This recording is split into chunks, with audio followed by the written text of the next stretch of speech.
Polícia Federal Americana prendeu 2 suspeitos de atuarem como agentes de uma espécie de delegacia secreta montada pela China em Nova York.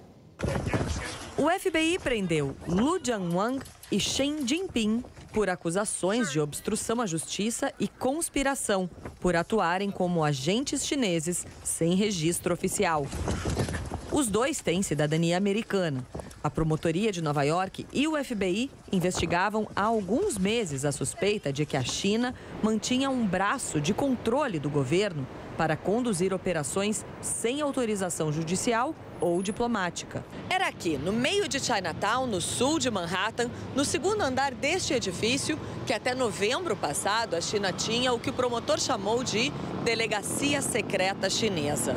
Quando o FBI vasculhou o prédio, a embaixada chinesa declarou que se tratava somente de um escritório com trabalho voluntário para ajudar seus cidadãos a manterem documentos em dia, como a carteira de motorista. Mas mesmo este tipo de serviço teria que ser registrado com o governo americano. Autoridades na Irlanda, no Canadá e na Holanda já pediram à China para fechar escritórios parecidos em seus territórios. Segundo o professor Isaac Stonefish, da Universidade de Nova York, durante muito tempo o que acontecia na China ficava na China. Mas agora, com o país mais poderoso, eles têm exportado normas, regras e suas formas de repressão. O FBI investiga outros 44 cidadãos vinculados ao governo chinês, 34 deles integrantes do Escritório de Segurança Pública de Pequim. Em comum, a tentativa de intimidar, assediar e ameaçar pessoas procuradas pelo governo chinês dentro dos Estados Unidos. Esses funcionários faziam parte de uma força-tarefa policial que não protegia pessoas nem combatia crime. Na verdade, ela cometia crimes mirando em ativistas e dissidentes chineses que fugiram do país, explicou o promotor. Estamos mandando uma resposta clara à China. Sabemos o que vocês estão fazendo e não vamos deixar isso acontecer dentro dos Estados Unidos, disse ele. Embaixadores de vários países pediram hoje em Nova York que a Rússia liberte o jornalista americano Ivan Gershkovich, acusado de espionagem na Rússia. A embaixadora americana em Moscou pôde visitá-lo pela primeira vez depois de mais de 2 semanas de prisão. A Justiça da Rússia condenou um político de oposição a 25 anos de prisão por ter criticado a invasão da Ucrânia. Uma lei proíbe a divulgação de tudo que o governo russo afirma serem mentiras sobre a guerra. Vladimir Kara-Murza foi preso quando afirmou que a Rússia atingia alvos civis e usa bombas de fragmentação na Ucrânia. No tribunal, ele manteve a acusação e ainda disse que um dia a Rússia será livre. Uma declaração do presidente Lula sobre a guerra da Ucrânia provocou hoje críticas e desmentidos da União Europeia e do governo dos Estados Unidos. O presidente Lula passou 3 dias em viagem à China e aos Emirados Árabes. Mais de uma vez falou sobre a guerra na Ucrânia. Ontem, antes de embarcar de volta ao Brasil, disse que os Estados Unidos e a Europa contribuem para a continuidade do confronto e que Rússia e Ucrânia, país que foi invadido, têm responsabilidade pela guerra.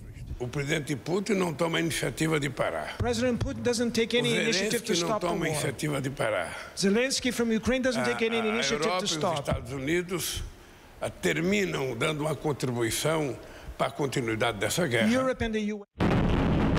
Em 24 de fevereiro do ano passado, a Rússia invadiu a Ucrânia, país vizinho, uma democracia soberana. Moscou bombardeou cidades estratégicas e ordenou combates sangrentos, provocando a fuga de milhões de ucranianos, o maior êxodo na Europa desde a Segunda Guerra Mundial.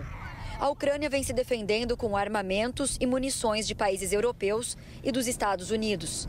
A reação impediu a rápida anexação de territórios ucranianos, pretendida pelo presidente russo Vladimir Putin. Nos últimos dias, aqui nos bastidores, autoridades americanas deixaram o tom diplomático de lado e afirmaram que acreditam que o Brasil está tentando ajudar a Rússia. Hoje, pela primeira vez, a Casa Branca afirmou publicamente que o Brasil está repetindo a propaganda russa e chinesa sem olhar para os fatos. Em uma conferência telefônica, o porta-voz do Conselho de Segurança Nacional da Casa Branca, John Kirby, falou que é profundamente problemático como o Brasil tem abordado essa questão quando sugere que os Estados Unidos e a Europa não têm interesse em paz e compartilham responsabilidade pela guerra.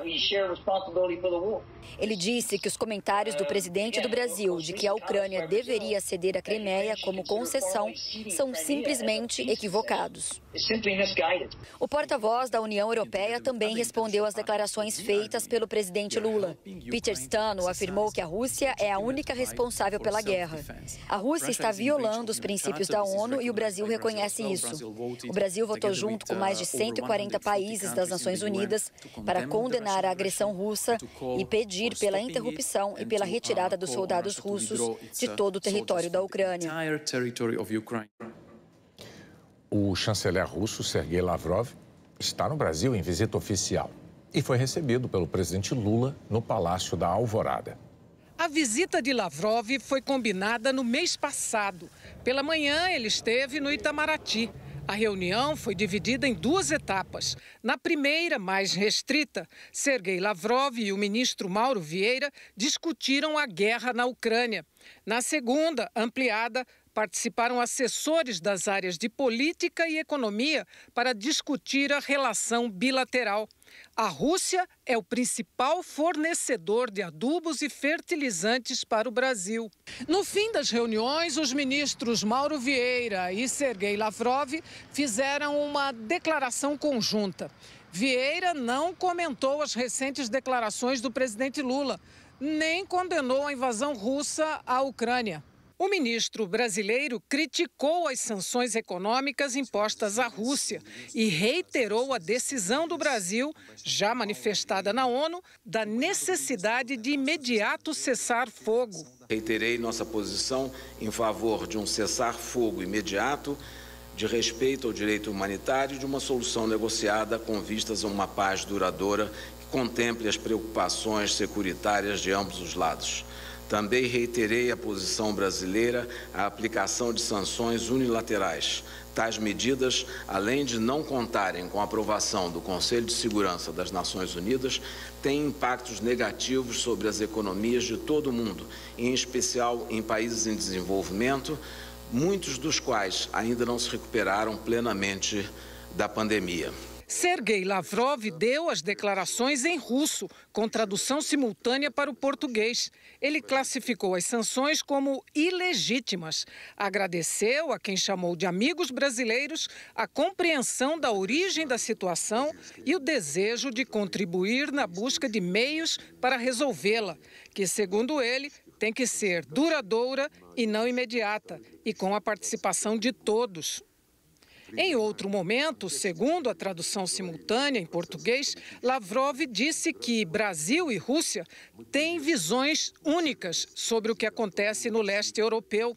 Mas pouco depois, o mesmo trecho da declaração foi divulgado pela chancelaria russa, traduzido para o inglês como visões similares. O Jornal Nacional procurou a Embaixada da Rússia, que confirmou que Lavrov falou em visões similares.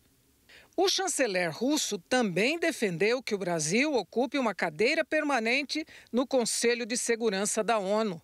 A agenda no Itamaraty terminou com um almoço oferecido pelo governo brasileiro à comitiva russa. Do lado de fora, alguns manifestantes estenderam uma faixa em defesa da Ucrânia, com a frase "não aos acordos com a Rússia imperialista". No fim do dia, Sergei Lavrov foi recebido pelo presidente Lula no Palácio da Alvorada.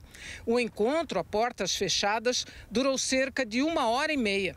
O chanceler entregou um convite do presidente Putin para Lula ir à Rússia participar do Fórum Econômico em São Petersburgo. No Congresso, o líder da oposição, senador Rogério Marinho, do PL, condenou as declarações do presidente Lula na tribuna do Senado. Alguém que diz que a guerra que está acontecendo entre a Rússia e a Ucrânia é culpa dos dois países, afirma. E que ambos têm que parar como quem estivesse sendo agredido, me permito a analogia, deve baixar os punhos e se deixar golpear pelo agressor. aí me parece uma inversão de conceitos e de lógica que agride o bom senso e, no mínimo, constrange aqueles que o ouvem. O embaixador Mauro Vieira foi questionado sobre as críticas dos Estados Unidos de que o Brasil estaria repetindo o discurso da Rússia. Não concordo de forma alguma. Não sei como, por que ele chegou a essa conclusão, mas de forma alguma. A conversa, não, tanto comigo como com o presidente, não entramos em questões de guerra, entramos em questões de paz. A Procuradoria-Geral da República denunciou hoje ao Supremo Tribunal Federal o senador Sérgio Moro, do União Brasil, por calúnia contra o ministro Gilmar Mendes, do STF. A vice-procuradora-geral da República, Lindora Araújo, afirma que Moro atribuiu falsamente a prática do crime de corrupção passiva a Gilmar Mendes com a intenção de macular a imagem e a honra do ministro, tentando descredibilizar sua atuação. O crime de calúnia é punido com 6 meses a 2 anos de prisão. A vice-procuradora afirma que a pena de Moro deve ser aumentada por ter sido veiculada em rede social contra um servidor público. A PGR também defende a perda do mandato de Moro se for condenado a mais de 4 anos de prisão. A assessoria do senador Sérgio Moro declarou que os fragmentos do vídeo editado e divulgado por terceiros não revelam qualquer acusação contra o ministro Gilmar Mendes, que o senador sempre se pronunciou de forma respeitosa em relação ao Supremo Tribunal Federal e seus ministros, mesmo quando provocado ou contrariado, e que jamais agiu com intenção de ofender ninguém. Por fim, o senador Sérgio Moro repudiou a denúncia que afirma ter sido apresentada de forma assodada pela PGR, sem base e sem ouvir previamente o senador. A PGR denunciou o senador Jorge Cajuru, do PSB, também por calúnia contra o ministro Gilmar Mendes. A acusação envolve 3 declarações desde 2019. Segundo a assessoria, o senador Cajuru não vai comentar o assunto por orientação da equipe jurídica.